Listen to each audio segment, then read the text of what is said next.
A União das Casas Espíritas da Zona Norte apresenta O Espiritismo está no ar. Um programa que anuncia, esclarece e consola.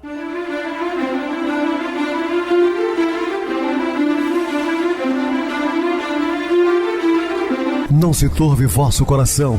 Credes em Deus, credes também em mim. Na casa de meu pai há muitas moradas. Se assim não fora, eu vou-los teria dito, pois vou preparar-vos lugar. O Espiritismo está no ar. Sintonize esta frequência. Pare, pense na vida, faça perguntas. Uma ótima noite para você, muito obrigado pelo carinho, pela sintonia. Rádio Clube FM, sua voz e a nossa voz. Estamos no ar de segunda a sexta desde 2014 pela emissora, depois também pelo YouTube. O canal é Viver _ Melhor. Se inscreva, deixa seu like. Sua opinião é sempre importante para nós. Ou podem acessar o YouTube, digitar O Espiritismo está no ar. Lá encontrarão vários programas, inclusive o do dia. Recebo carinhosamente meu querido amigo, expositor espírita Marcos Ferreira. Uma boa noite, seja muito bem-vindo. Boa noite, Pedrosa, boa noite a todos os ouvintes. Grato mais uma vez pela oportunidade para rezar o estudo dessa noite. Com muita paz, muita luz a todos. Bem, meus irmãos, vamos falar sobre a cura do cego de Betsaida. Dúvidas? Entre em contato conosco ligando para a Clube FM, que é 0 operadora 32, seu WhatsApp 999327758. Para falar comigo, utilize a TIM 988012675. Temos também o WhatsApp 9844949, novamente 59. O e-mail espiritismoestanoar@hotmail.com. Interajam conosco, façam perguntas, tirem dúvidas, podem dar sugestões ao programa. Estamos à disposição dos ouvintes. Vamos agora para aquele momento muito especial que é o nosso momento de oração. Sintonize esta frequência. O Espiritismo está no ar. Momento de oração. O perdão é sempre, em qualquer tempo, um traço de luz, conduzindo nossa vida à comunhão com Jesus. Muita paz e muita luz a todos. Estamos apresentando O Espiritismo está no ar. Bem, meus irmãos, estamos de volta com o assunto da noite, falando sobre a cura do cego de Betsaida. Jesus chega a Betsaida e trouxeram-lhe um cego e rogaram-lhe que ele tocasse. Tomado o cego pela mão, levou para fora da aldeia e cuspiu-lhe no rosto, os olhos, impondo-lhe as mãos, perguntando se lhe via alguma coisa. E levantou-se ele e olhou e disse: vejo homens, pois vejo como árvores que andam. Pois tornou a pôr-lhes as mãos nos olhos, e ele, olhando firme, ficou estabelecido e já via ao longe distintamente a todos, e mandou para sua casa, dizendo: não entre na aldeia. Muito bem, passagem nós já estudamos em outras épocas, com outras abordagens. Eu já tive a oportunidade de falar, vou voltar a dizer: Jesus não cuspiu no olho de ninguém, conforme está escrito. Nós temos que sair da letra que mata, ver de fato o Espírito que a vivifica. Jesus pega do pó, da terra, com a sua saliva ele faz um tipo de pomada, com a movimentação de fluidos, e ali ele coloca nas vistas daquele homem, apenas para dizer que foi um unguento, alguma coisa assim. Exatamente para que as pessoas pudessem compreender um pouco mais do poder de cura que elas também possuem. E quando da chegada de Betsaida trouxe-lhe este cego, Betsaida era uma cidade simples, quase insignificante, situada à beira do lago do Genezaré, no vale do Alto do Jordão. Sua situação geográfica proporcionava-lhe um clima ameno e agradável. Lá nasceram, olha só, importante, os discípulos, Pedro, seu irmão André e também Filipe. Jesus chegou a Betsaida como consequência do seu marcante dinamismo, como chegara no tempo certo à intimidade de todos. Resta-nos aguardar com a fé que trabalha para que, no instante exato, possamos aproveitar os recursos por ele trazidos. Betsaida, uma pequena cidadezinha, nos margens do lago do Genezaré, lá na Galileia. Trouxeram-lhe. A vida nos coloca sempre diante das melhores oportunidades e situações com vistas à nossa evolução, mesmo quando dirigidos pelo próprio livre-arbítrio, como determinadores do nosso destino, ele nos envolve e nos traz o que há de melhor, Em outros instantes, somos nós que, com o instrumento da providência, levamos criaturas mais ou menos próximas a momentos que, se bem administrados, conduzem-nas a dias melhores. Deus instruiu o homem através do próprio homem. São oportunidades que nós temos, muitas vezes, de aprendermos, às vezes até constrangiantes. Pessoas que nem conhecemos, temos informações sábias e necessárias. Seja como for o verbo, com o que conjugamos, demonstra a ação altruísta, base do ensinamento de Jesus. E o texto não fala que impôs a caridade é sempre maior quanto oculta. Então trouxeram-lhe, mas quem? Não importa. Pessoas, homens de bem, né?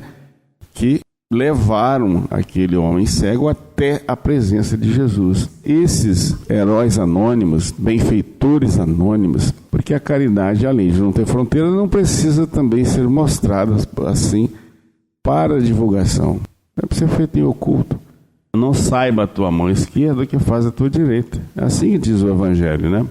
E trouxeram-lhe, mostra-nos a oportunidade de assim fazermos. Ou seja, trabalhar sempre em favor dos outros, dos que mais necessitam, sem fazer alardes. Um cego também não importa qual, pois muitos são os que não enxergam as verdades. São cegos da alma, não do corpo físico, melhor dizendo. Então a cegueira é uma provação terrível. Ela impede ao homem um dos mais significantes sentidos, pois pior do que a física é a falta também da visão espiritual, já que não permite enxergar as próprias deficiências, ou ainda impossibilita-nos de ver ou perceber os valores da alma, ou mais ainda, dificulta-nos praticar uma das mais nobres virtudes, que é a da compreensão. Pois é, esses cegos não conseguem enxergar um palmo à frente, né, porque estão desprendidos de valores morais e não se preocupam em adotá-los ou conquistá-los. A percepção visual não é enxergar os fatos como eles são, e não tendo um apanhado correto, deformamos as coisas. Estejamos, portanto, atentos. Não somos todos, de uma forma ou de outra, cegos por espírito. E rogaram-lhe. A atitude tinha de ser intercessória. Rogaram-lhe. Então, esses benfeitores levam-no até Jesus e rogam ao mestre que o curasse.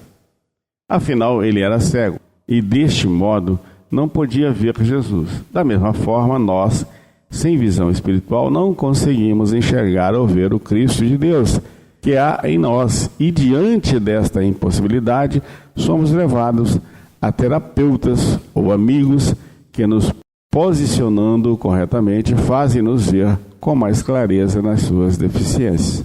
Que eu tocasse. Também pedem que eu tocasse. Fisicamente, o toque significa o passe, como também fazemos hoje em dia. A troca de energia salutar, revigorando o vaso físico. Entretanto, o toque de Jesus vai muito além, pois quando nos sentimos tocados por Ele, renovando-nos interiormente, tornando-nos melhores, consideravelmente transformados. Nós estamos fazendo aqui uma abordagem psicológica profunda, né, de um texto extraído do Evangelho de Mateus e explicando com detalhes o que se passou com aquele cego.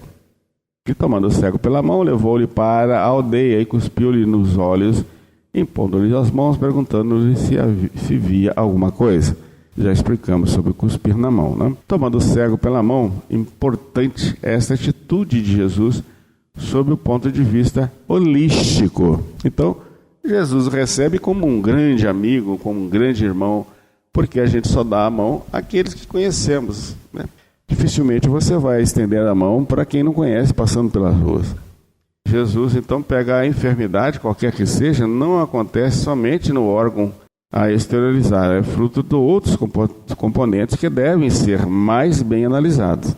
Jesus, como terapeuta por excelência, conhecedor de todas as causas, sabe como atuar e, por isto, visando atingir de forma mais segura seu objetivo, toma o cego pela mão. A mão, como já tivemos a oportunidade de falar no programa, de estudar, é o membro que melhor simboliza o trabalho, e ao deixar que o Senhor o tome, estamos colocando a serviço dele. O que, segundo a orientação da espiritualidade, é a melhor defesa contra todos os males, né? O trabalho dignifica o homem. Uma mão operosa no bem e a mente voltada para as coisas boas, dificilmente você sofrerá influências nefastas, negativas, né? Levou-o para fora da aldeia. O que significa isso? A aldeia é um pequeno povoado de categoria inferior até mesmo que uma vila. Se cidade, que é um complexo demográfico mais bem formado, social e economicamente falando, representa nossas necessidades num plano maior.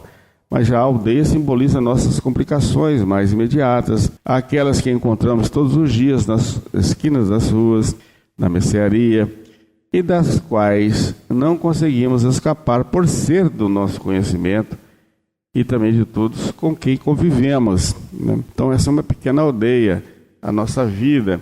O contato com Jesus Cristo nos tira dessas viciações e nos conduz a planos mais elevados fora da aldeia, a que todos estamos particularmente vinculados, principalmente quando este contato se dá através do serviço ao semelhante, simbolizado na tomada do Senhor pela mão. Então, que nós estamos fazendo essa abordagem mais profunda para que as pessoas possam compreender detalhadamente todos os ensinamentos de Jesus. A saliva tem propriedades curativas, como todos bem sabemos. Até mesmo por intuição, quando machucamos, um dos primeiros movimentos que fazemos, se possível, é o de com a língua tocar o local ferido, visando aliviar a dor. Ora, se nossa saliva, que é contaminada pelas imperfeições de que somos portadores, alivia, por que não dizer da do Cristo, que é o hálito divino, se é assim que podemos expressar? Assim, colocando em seus órgãos visuais o que possuía intimamente, dava-lhe nova vida, fazia-o enxergar de forma diferente, ver o que antes não via, como fará qualquer um de nós, se assim o permitirmos. Impondo-lhe as mãos, o passe, quando por nós aplicados, é um misto da energia do passista e dos espíritos responsáveis pelo trabalho no plano maior da vida. Muitas vezes somos meros instrumentos, porque na verdade são eles de que nos dirigem. Porém, quando Jesus é o passista, a situação é outra. É ele quem coordena o trabalho dos espíritos, como tão bem entendeu o centurião de Cafarnaum, e por sua superioridade é portador das mais puras energias, podendo assim tratar com toda eficiência aqueles que, em necessitando, aceitam-no como médico particular. Se hoje, fisicamente falando, não temos a oportunidade de tê-lo a atender-nos em nossas dificuldades, não esqueçamos que foi ele mesmo quem disse: onde estiverem 2 ou 3 reunidos em meu nome, aí estou no meio deles.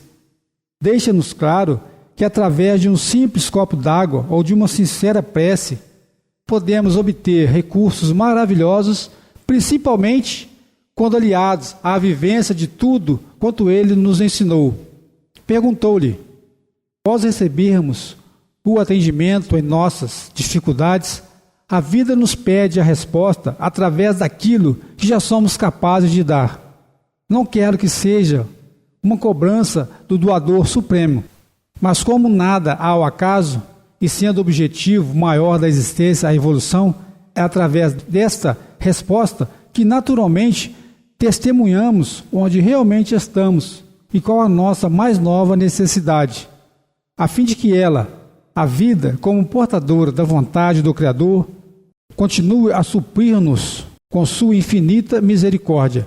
Se via alguma coisa, porque era um simples ato, alguma coisa que seja, já somos capazes de visualizar e realizar melhor do que antes.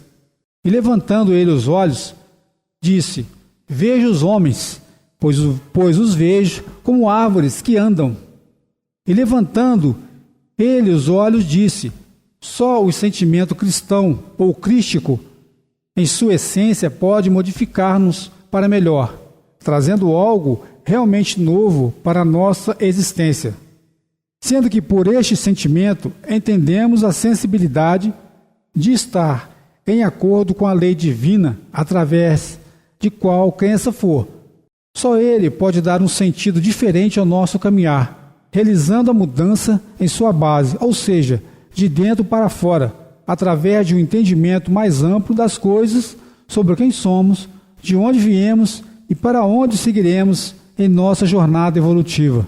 Antes do Cristo em nossas vidas, posicionamos-nos de forma indevida, como que cegos para o verdadeiramente essencial, conforme alerta o Mestre à irmã de Lázaro.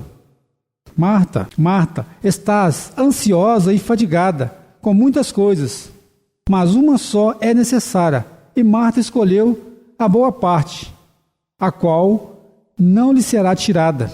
Ao ser atendido pelo divino médico, aquele que era cego pôde, levantando os olhos, isto é, mudando o ângulo de sua visão, algo dizer: veja os homens. Como vimos antes de Jesus, somos um, após ele despertar em nós a consciência divina, somos outro. Entretanto, a mudança se dá paulatinamente, a evolução não dá saltos, conforme aprendemos com nossos instrutores maiores. Após ser curado pelo Senhor e questionado por ele se algo via, aquele que era cego diz: vejo os homens. O efeito do contato com Cristo era resultado imediato, porém, ele não via tudo, sua visão não era ainda transcendental, via apenas o plano imediato, o mundo das formas. Vejo os homens. Como aquele crente recém-converso, que ainda vacilante nos novos caminhos, não consegue se desvincular imediatamente das posições anteriormente defendidas, sentindo ainda algumas dificuldades no campo da escolha, pois os vejo como árvores que andam. É a visão ainda deturpada, apesar de em melhores condições do que antes. Essa resposta vem mostrar-nos os degraus a serem vencidos em termos de evolução. No primeiro instante, o Cristo transforma-nos de cegos autênticos para aqueles que, em vendo ainda, não têm um entendimento pleno das coisas. Ou seja, vemos, mas não compreendemos. Muita cautela devemos adotar quando nessa posição nos encontrarmos, visto que, em termos de convivência com os outros, grandes prejuízos podemos trazer quando, por não identificar com clareza a situação, julgamos indevidamente. Depois, tornou a pôr-lhe as mãos nos olhos e ele, olhando firmemente, ficou restabelecido e já não via ao longe e distintamente a todos, pois tornou a pôr-lhe as mãos nos olhos. Continuidade do processo. O Senhor, sabedor que o seu tratamento estava dando resultado, dá sequência ao seu raciocínio terapêutico. Dessa forma, o médico dos médicos deixa aos seus seguidores de todas as épocas preciosos ensinamentos. Ensina-nos a não cobrar do elemento atendido mais do que ele pode dar no momento, a compreender a falha alheia como parte do processo regenerativo, a persistir. Aquele que perseverar até o fim será salvo. A não criarmos expectativas quanto ao restabelecimento do próximo. A recuperação de cada um é um processo individual. A evolução tem seus passos. No caminhar está o verdadeiro aprendizado, e ele, olhando firmemente, ficou restabelecido. Mais uma vez fica claro, por melhor que seja o terapeuta, ele apenas desperta na criatura suas potencialidades regenerativas. O interessado cura a si mesmo através de suas próprias atitudes. Jesus impôs-lhe as mãos, equilibrando-a, mudando sua forma de usar o aparelho visual. Porém, só quando ele olhou firmemente, isto é, corretamente, com decisão, ficou restabelecido. Discípulos que somos, não podemos duvidar. O Cristo nos socorre a todo instante. Entretanto, é através do que fazemos com o que dele recebemos que nos candidataremos a ter saúde ou a permanecermos enfermos por longo tempo. Já vi ao longe e distintamente a todos. Se no primeiro instante após recuperar a visão, ele só viu os homens, ou seja, os elementos ligados à matéria ou ao próprio interesse. Com persistir no despertar do Cristo íntimo, ele já via ao longe, já conseguia ver além do mundano, o espiritual, do hoje, o ontem e a perspectiva do amanhã, do simplesmente transitório, os valores definitivos da vida, enxergando distintamente a todos. Não fazia mais julgamentos precipitados, pois via em cada um não a caricatura que somos, mas o elemento divino que há em cada qual.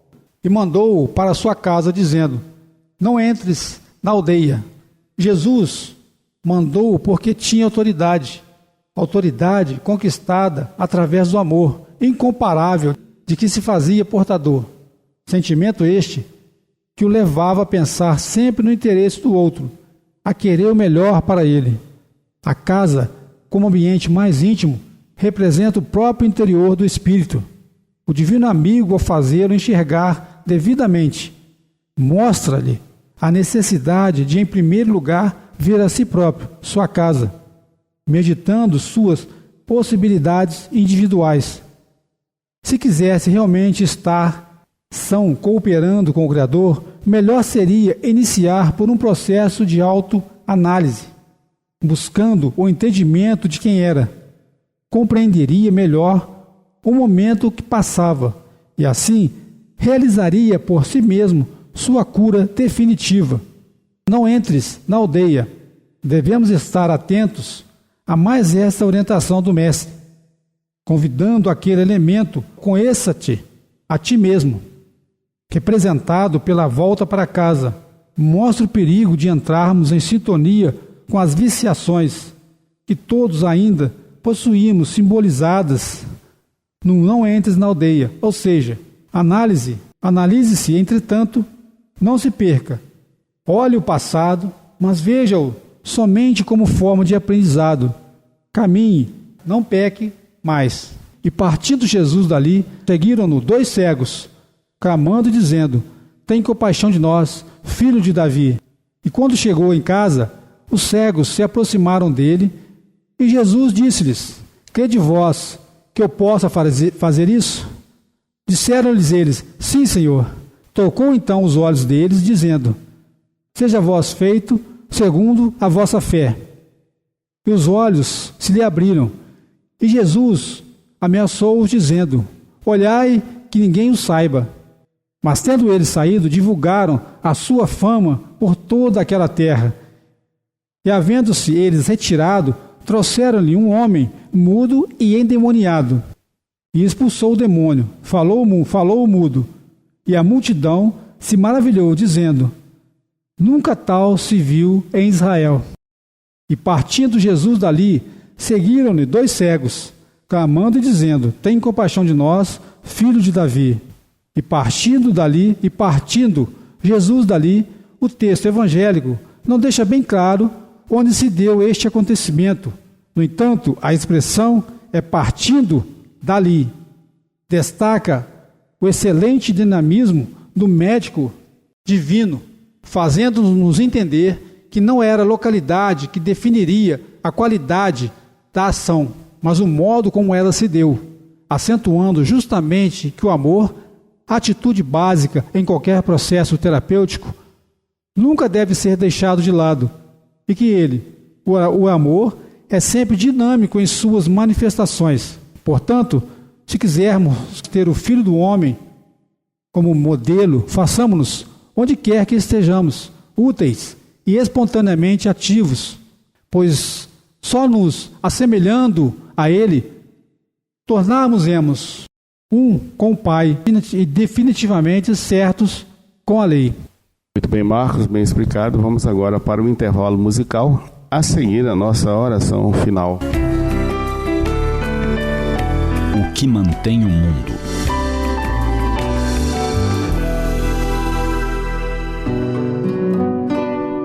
Seu avô era um grande contador de histórias. Ele tinha um dom especial ao relatar as histórias mais simples, até mesmo as que ela já lera nos livros bíblicos. tinha sempre algo para acrescentar ao lido, ao já conhecido. Foi assim que um dia, falando a respeito da providência divina, ele narrou a lenda do Lamed Vavenik. Nessa lenda, Deus afirma que permitirá que o mundo continue se em qualquer momento existir um número mínimo de 36 pessoas boas na raça humana. Pessoas que tenham sensibilidade pelo sofrimento, que é parte da condição humana. Essas pessoas são chamadas de Lamed Vaveniks. Em seu mundo infantil, a menininha acreditava que seu avô sabia tudo a respeito de tudo e conhecia o mundo inteiro. Então, lhe perguntou se ele conhecia aquelas pessoas. Não, foi a resposta dele. Somente Deus sabe quem são.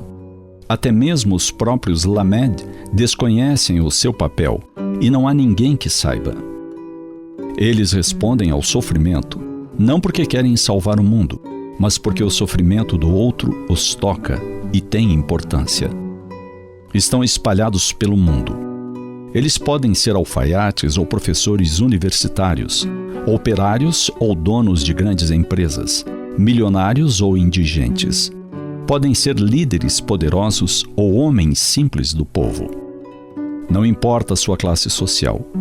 O que os torna especiais é a sua capacidade de sentir o sofrimento coletivo da raça humana e ser sensível à dor do próximo. Na cabecinha da menina, aquela história tomou um grande vulto. E se os Lamed não conseguissem dar conta de sua missão? Afinal, o que eles precisavam fazer para que o mundo continuasse a existir, não tivesse fim? Preocupada, perguntou ao avô, que respondeu com serenidade: Querida, eles não precisam fazer nada excepcional. Eles respondem naturalmente ao sofrimento com solidariedade. Sem solidariedade, o mundo não pode continuar.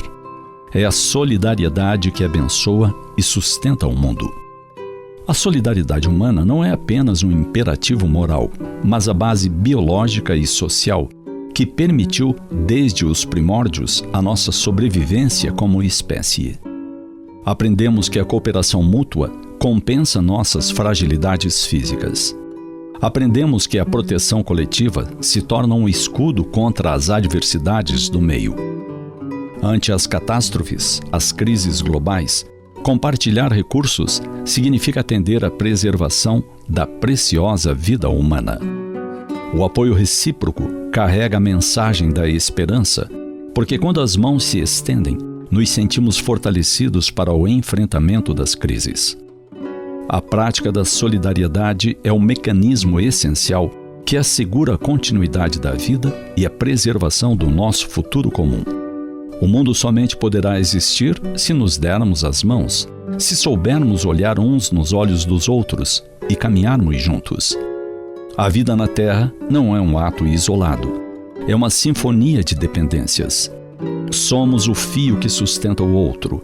É no entrelaçar das mãos que o tecido da humanidade se torna forte o suficiente para não romper diante do tempo. Cuidar do próximo significa também cuidar do ambiente que todos compartilhamos.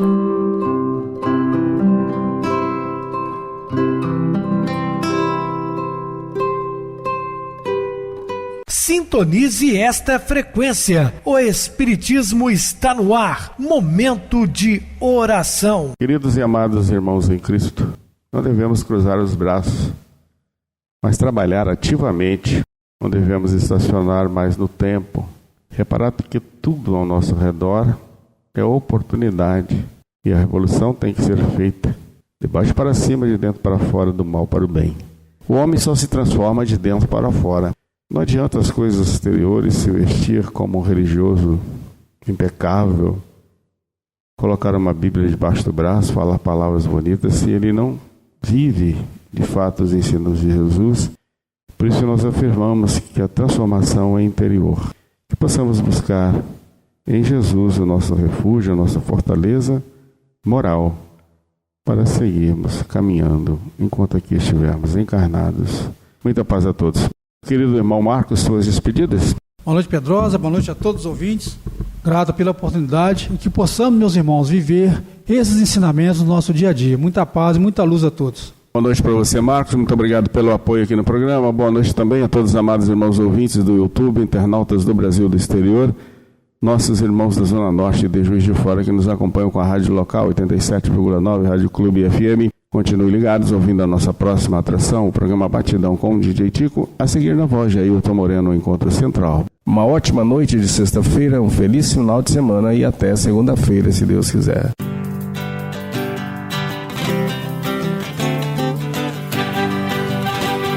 A União das Casas Espíritas da Zona Norte apresentou O Espiritismo Está no Ar, anunciando o Evangelho de Jesus, esclarecendo sua mensagem, consolando corações. Olhe pro céu e descubra imagens de luz. Se tem Jesus, o amor todo que Deus te deu. Pense no bem, no melhor em que pode fazer. Seja o que for, também vai receber. De coração, ajude-me, irmão, a caridade é o caminho do amor. Faça ainda que possa sofrer, pois bênçãos de Deus há de ter. Ame, perdoe e viva melhor a natureza, o céu e o mar. Veja o encanto que a vida nos dá, a chance eterna que temos para amar.